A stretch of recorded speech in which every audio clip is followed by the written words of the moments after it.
Welcome to Almaty, the former Soviet capital of Kazakhstan. After spending 2 weeks in Kyrgyzstan, I decided to cross into Kazakhstan and visit the country's biggest city, right in the heart of Central Asia, surrounded by snow-capped mountains. Over the next few days, we'll explore the city's fascinating past, hunt for Soviet monuments and mosaics, and enjoy Almaty's charm. In Soviet times, the city was known under the name Alma-Ata, which literally translates to father of the apple. And that is because outside the city we have the Tian Shan mountain range, the same mountains that are located outside of Bishkek. And these mountains here outside of Almaty are the birthplace of the modern domesticated apple that we can find in all of our supermarkets nowadays. And after the Soviet Union fell a couple of years later, the capital of Kazakhstan was actually moved from Almaty to Astana, which is a bit further north. And since then, Almaty still remains a very, very important city here in the country. There's a big art scene, for example. There's a big culinary scene here too. And of course, we have lots of Soviet history. And on the other side, across from me, we actually have a beautiful mosaic. Here we have a little bit of a better view, and you can see this mosaic up here depicts a cosmonaut with open arms. There are more cosmonauts behind him. Everyone seems to be welcoming the cosmos. Unfortunately, the view is a little bit limited of the mosaic because we have so many trees here in the city, and Almaty is actually the greenest major city in whole of Central Asia. There are so many trees here everywhere in the city, which is pretty nice in summer because today is actually very hot. We have 37 degrees Celsius, that's like 98 Fahrenheit, and this is a lot warmer than it used to be. But I guess that's climate change. Almaty, or Alma-Ata, how it was called back then, became the capital of Soviet Kazakhstan in 1929. And the Soviets actually transformed the city into a model socialist city with lots of white boulevards, lots of grand government buildings, lots of public parks, and we can still find lots of these parks nowadays. Here we have the university, and here on top we see the Kazakh flag in bright blue colors, which stand for the open sky. And we see a sun in the middle and the steppe eagle, which is a native eagle here in Kazakhstan, often used in the nomadic tribes for hunting. And right here on the other side, we have a very important monument of two Soviet heroes. These two girls are Aliya Moldagulova and Manshuk Mametova, two soldiers that fought in the Great Patriotic War, two women, one sniper, one machine gunner, and they held off waves of German soldiers, of Nazis. They fell in the war at a very young age, at 18 years old and 20 years old, but they got awarded as national heroes of the Soviet Union. Very interestingly, in the Soviet Union back then, there was actually the belief that women are often the better snipers because they act better under pressure. Because of their smaller bodies, it's easier for them to squeeze into these positions, which you have to hold for hours and hours. And also, they believe that women often have more patience because you're gonna wait, again, for hours on the field, on the front. And yeah, that's why we have this beautiful monument here of these two female heroes. And in the back, also really beautiful, we have the globe, and we have some children playing on the globe and releasing doves into the sky. And I guess we all know what that symbolizes. It's not very hard to guess. World peace. Here, so this is the university, and then we have like these rather modern high-rises. There are a couple of high-rises here, and they're rather modern with a lot of glass, and they look kind of futuristic almost. In contrast with these like older looking buildings, it's very interesting city landscape. And over here, all the way back there, we actually see the Tian Shan mountain range. These mountains are huge and you can see them from the city center. So far, I think this city seems super livable. There are so many green spaces. I'm in another park right here. Parks are everywhere, so many trees, and it is very, very walkable. And I mean, this is very typical for post-Soviet cities. They're very, very livable. They're built for the people, for walking, and not just from cars. And coming from Europe, I really appreciate that, because I like to walk places and not always have to take a car. I was just on my way to one of the most important cathedrals of the city, which has a very interesting history, and I just stumbled upon a beautiful mural right here.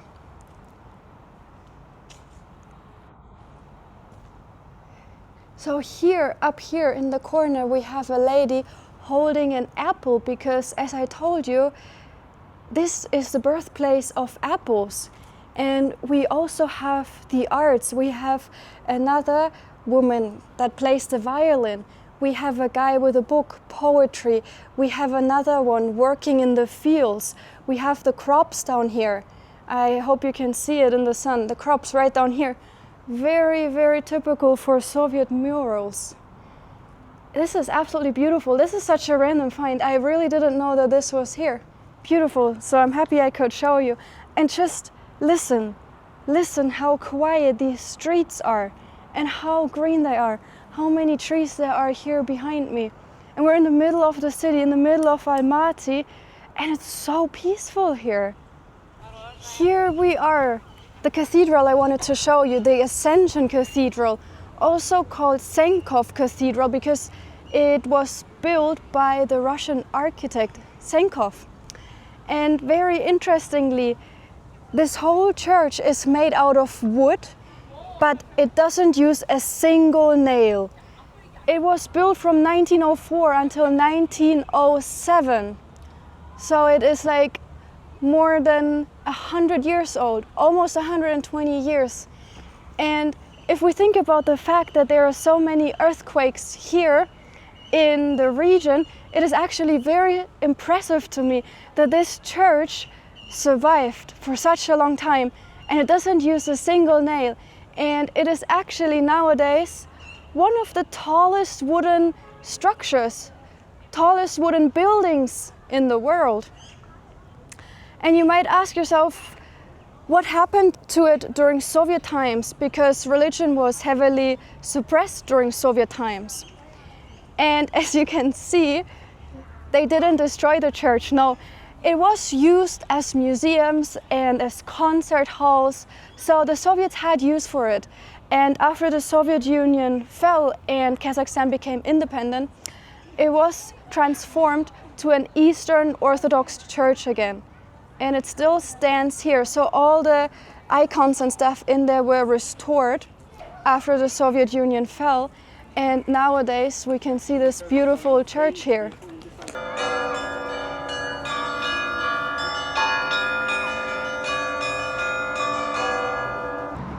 Now we arrive to one of the most important squares here in Almaty, the Abai Square.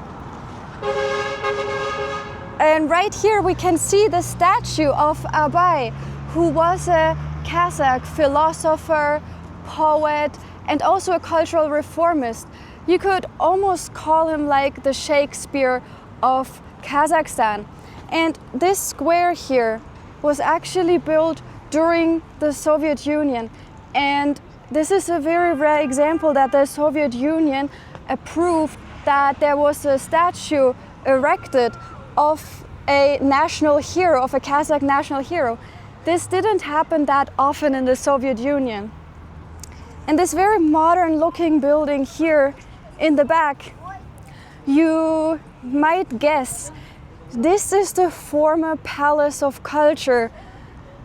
There's not that much left of the old architecture, of the old Soviet architecture. It looks very, very modern nowadays with the glass facade. I guess we can still tell from the shape of the building that it used to be a palace of culture. But yeah, it definitely looks very, very different nowadays. And here on the other side of the square, right down here, we have Hotel Kazakhstan. This building is 102 meters high, and today it is the third tallest building here in Almaty.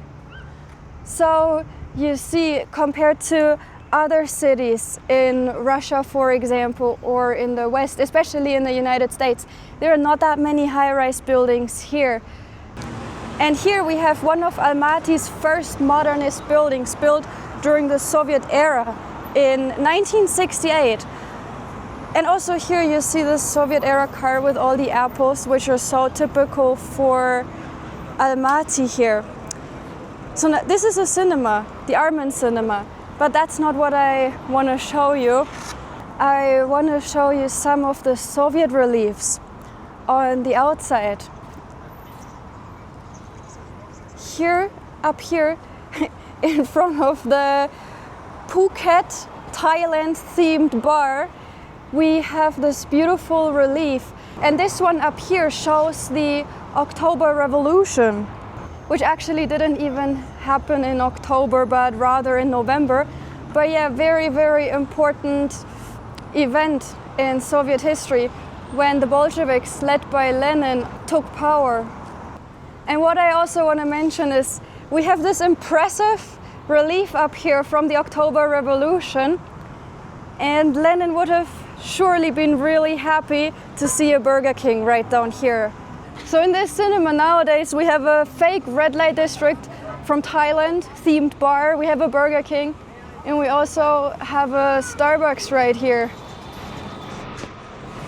So it's a bit hard to get to this relief up here, but you can see we have cosmonauts, we have space travel up there, we have all the people looking into the sky.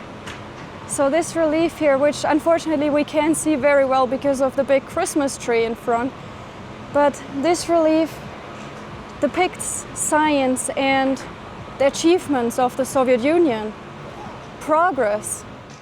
It's a bit later now. It actually cooled down a lot because we had some rain and some crazy wind that brought in all the dust from outside of Almaty, and the rain brought all the dust down, which got a little bit dirty. But now the rain stopped, that's why I headed back out, and I'm standing here in front of a very important building.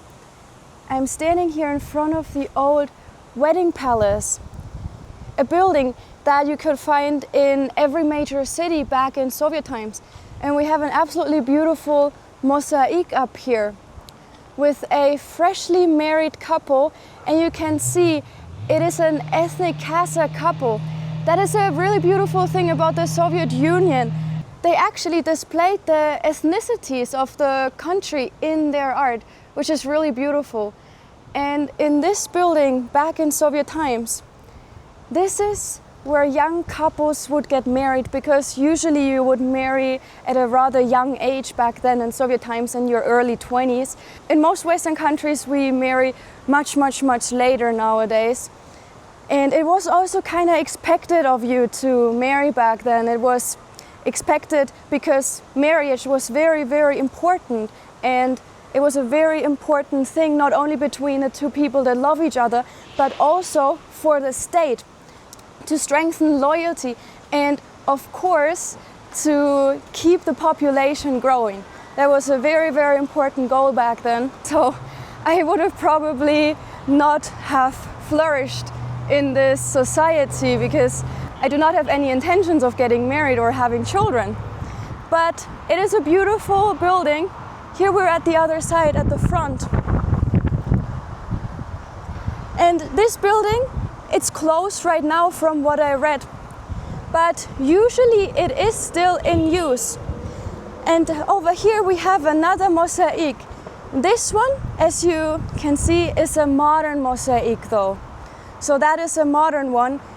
And And we can see another Kazakh couple that just got married. And even here, up here, we can see the apples in the mosaic. So it's gonna reopen in 2026, but we can have a little look in there. It looks actually very, very pretty in there, because back then, of course, there would have not been a wedding in a church, but it was like really purely organized by the state in these wedding palaces. And right across the street from the wedding palace, we have the circus, because major cities back in Soviet times had a permanent circus, and that one is right here. So of course there were also some traveling circuses, but in the major cities like Almaty, they used to have a permanent one.